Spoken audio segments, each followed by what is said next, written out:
எலி மற்றும் தவளை கதை. ஒரு குளத்தில் ஒரு தவளை வாழ்ந்து வந்தது. அதே அருகில் ஒரு எலி வாழ்ந்து வந்தது. இருவரும் நல்ல நண்பர்களாக இருந்தார்கள். ஆனால் அவர்கள் வாழ்க்கை முறைகள் முற்றிலும் வேறுபட்டவை. தவளை தண்ணீரில் வாழும், எலி நிலத்தில் வாழும். ஒரு நாள் தவளை சொன்னது, நாம் எப்போதும் ஒன்றாக இருக்கணும். அது ஒரு கயிறை கொண்டு தனது காலையும் எலியின் காலையும் கட்டிவிட்டது. முதலில் இருவரும் சந்தோஷமாக சுற்றினார்கள்.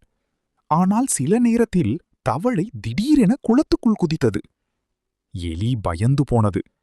அதற்கு நீந்த தெரியாது. அது தண்ணீரில் மூழ்க ஆரம்பித்தது.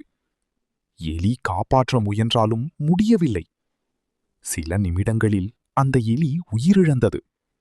அப்போது வானத்தில் பறந்து கொண்டிருந்த ஒரு கழுகு தண்ணீரில் மிதந்த எலியை பார்த்தது. அது கீழே வந்து எலியை பிடித்து பறந்தது. ஆனால் எலியுடன் கயிற்றால் கட்டப்பட்டிருந்த தவளையும் அதோடு மேலே தூக்கப்பட்டது.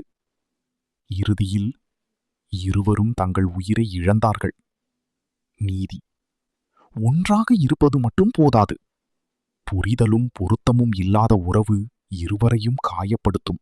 வீடியோ பிடிச்சிருந்தால் லைக் பண்ணுங்க, ஷேர் பண்ணுங்க.